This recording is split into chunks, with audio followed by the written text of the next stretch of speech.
Merci, Monsieur le Président.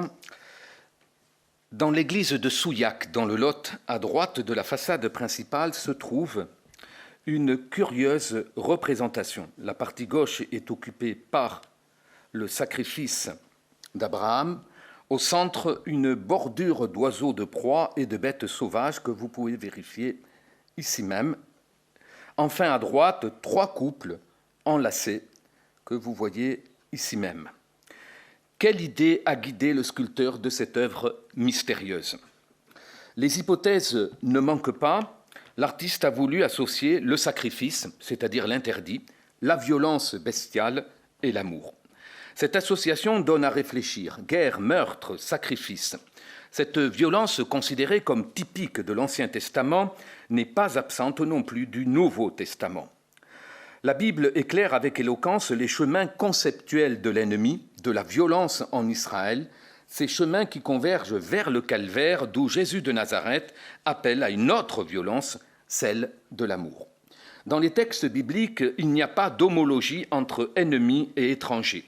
L'Ancien Testament ne fait pas de distinction entre ennemis et adversaires. Satan, en hébreu, se dit shahar, oyeb, areka.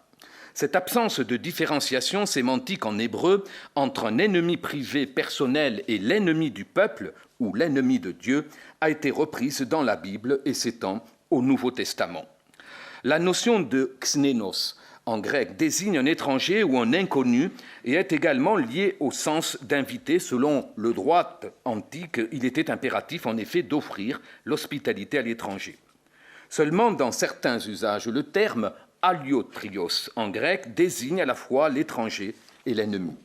Plusieurs traits caractérisent l'intégration de l'ennemi et la sociabilité qui l'entoure dans l'Ancien et le Nouveau Testament. D'abord l'Ancien Testament, et nous verrons 2 points rapidement. D'abord le fait de l'inimitié comme manifestation sociale permanente, et ensuite nous verrons l'expérience sociale de la défaite inspirée par l'ennemi.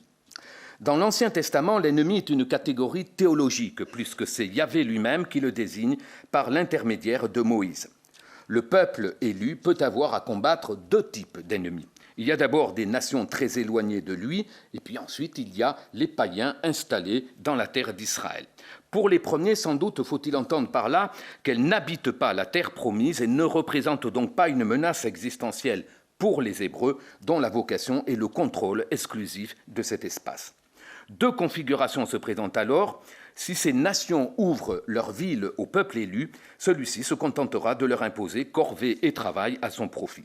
Si au contraire elles résistent, les hommes seront massacrés, mais les femmes et les enfants, ainsi que le bétail, seront épargnés comme butin. Ici, la spécificité théologique du propos se dissout plus ou moins dans une tendance lourde de l'histoire militaire.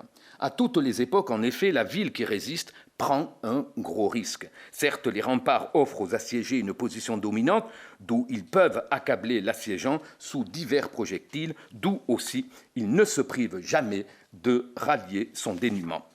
Pire est le sort des païens installés en terre promise que souillent leurs cultes idolâtres. Représentant le mal absolu, ils sont voués à l'anathème, autrement dit à l'annihilation totale. Ainsi, on peut vérifier que l'homme biblique est toujours face à son ennemi. C'est un fait de la littérature biblique. Déjà, dans le cercle familial, une inimitié active oppose Caïn et Abel, Sarah et Agar, Jacob et Ésaü, Joseph et ses frères, Anne et Pénina. Dans la ville, les prophètes et les psalmistes se plaignent de leurs ennemis. Il peut s'agir de parents. C'est devenu comme un modèle de pensée. Derrière chaque adversité se découvre un adversaire et le malade des psaumes est presque toujours un persécuté. Cependant, si l'ennemi appartient à la communauté d'Israël, la loi le voit comme un sujet de droit. La nation elle-même est construite dans ce monde d'inimitié. Mais l'hostilité a ses nuances. Sans pitié dans le cas des Cananéens, elle finit par n'être rien d'autre qu'une guerre froide avec Moab et Ammon. Le Deutéronome suggère à propos d'Édom et de l'Égypte qu'étranger ne signifie pas nécessairement ennemi. Comment expliquer la permanence de ce phénomène dans l'histoire sacrée? En réalité, il s'agit simplement d'un phénomène ou d'un fait historique. Depuis le jour où le péché a introduit la haine, Israël prend conscience de lui-même dans un monde sans pitié. Vouloir le voir comme immunisé à cet égard serait vouloir le considérer comme d'une essence différente de l'humanité de son temps. Dieu prend l'homme au niveau où il le trouve. Les Cananéens sont attaqués parce qu'ils sont idolâtres, mais aussi parce qu'ils occupent le territoire, la terre promise. À ce stade se confirme une certaine identification entre ennemis de Dieu et ennemis de la nation. Je serai l'ennemi de tes ennemis, le livre de l'Exode.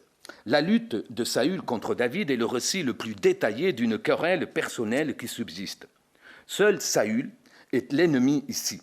Il a assumé la vie de David et s'oppose à un projet à la fois divin et terrestre, la royauté de son rival.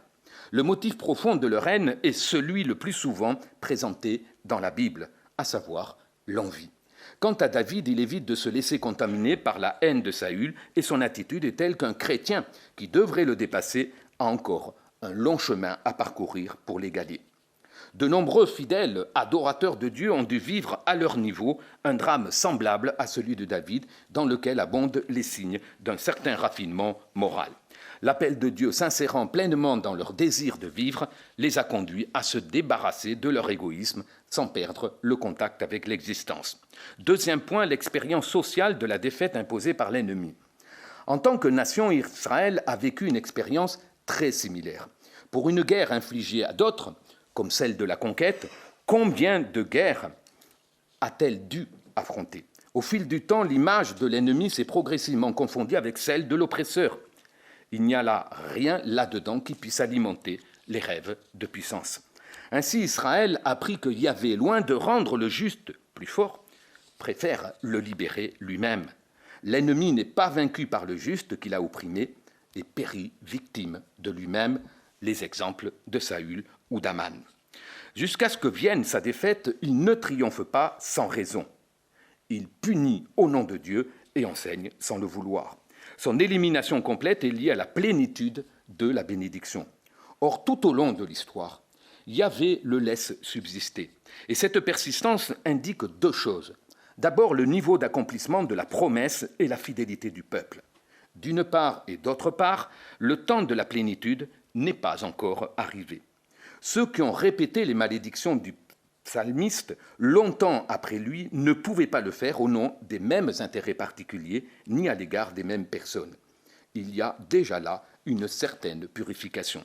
Un certain détachement de ce genre est noté dans le livre de la sagesse qui voit dans l'histoire plus de conflits idéologiques que de conflits d'intérêts.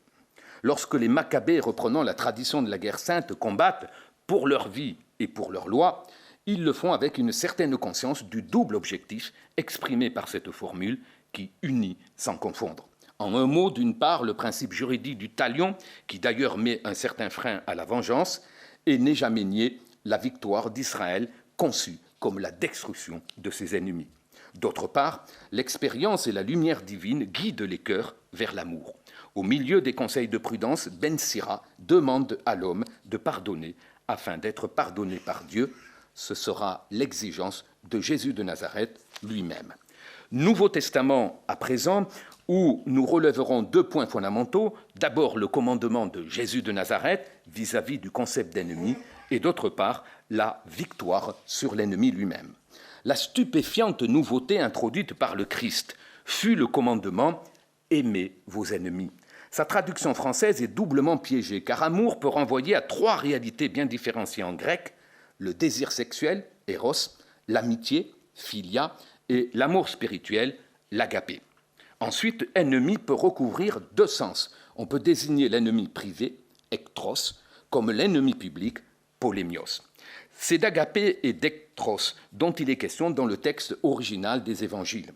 Il faut donc comprendre qu'on doit aimer d'un amour surnaturel les gens envers qui on éprouve une inimitié personnelle et naturelle. Ce faisant, on ne les aime pas en tant qu'ennemis, précisera saint Thomas d'Aquin, car ce serait là, je le cite, une perversion contraire à la charité. On les aime en Dieu, par Dieu et pour Dieu. Nul relativisme donc, nul angélisme dans le Nouveau Testament. D'autre part, le commandement nouveau ne parle pas de l'ennemi public, parce qu'il ne peut pas s'y appliquer. L'ennemi au sens politique du terme n'implique pas une haine personnelle, dira Carl Schmitt, et c'est dans la sphère de la vie privée seulement que cela a un sens d'aimer son ennemi. » Fin de citation. Reste que ce commandement obligeait à repenser toute l'économie du salut, donc à reformuler aussi le problème de l'ennemi public.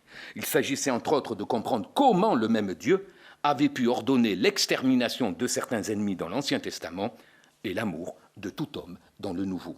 Saint Augustin répond que, je le cite, « les préceptes divins ne changent nullement à cause de l'inconstance de leur auteur, mais de la raison de leur intendant en fonction de la diversité du temps. » Fin de citation. Sous l'Ancienne Alliance, les hommes étaient trop frustres pour se gouverner eux-mêmes. Il fallait que Dieu s'en chargeât.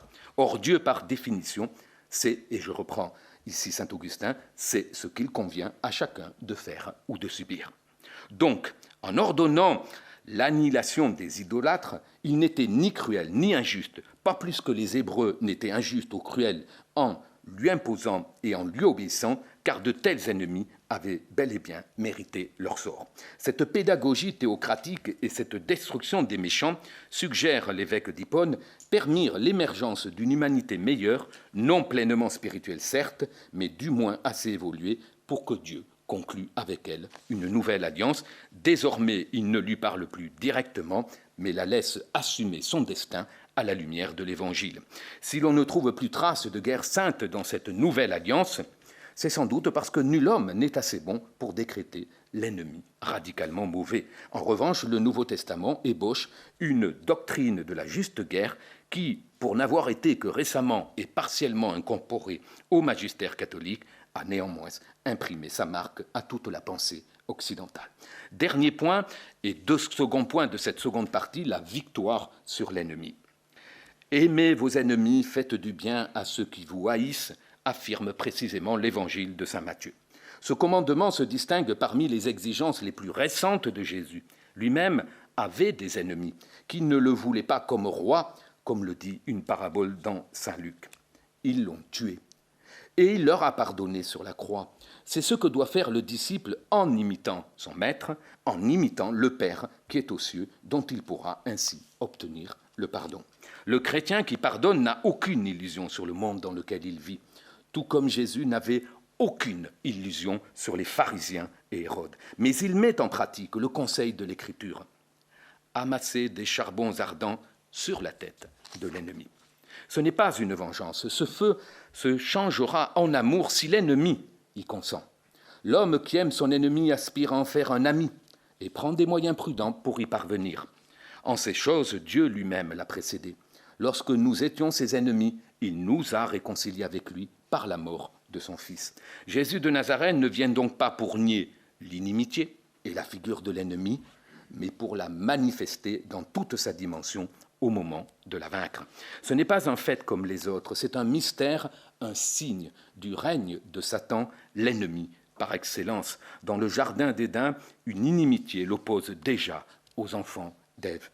Ennemis des hommes et ennemis de Dieu, ils s'aiment livrés dans la terre, nous dit saint Matthieu. C'est pourquoi on est exposé à leurs attaques, mais Jésus de Nazareth a donné à son peuple autorité sur tout pouvoir qui vient de l'ennemi. Elle vient de la bataille dans laquelle Jésus a triomphé par sa propre défaite, s'étant offert au coup de Satan par ceux de ses ennemis et ayant vaincu la mort par la mort.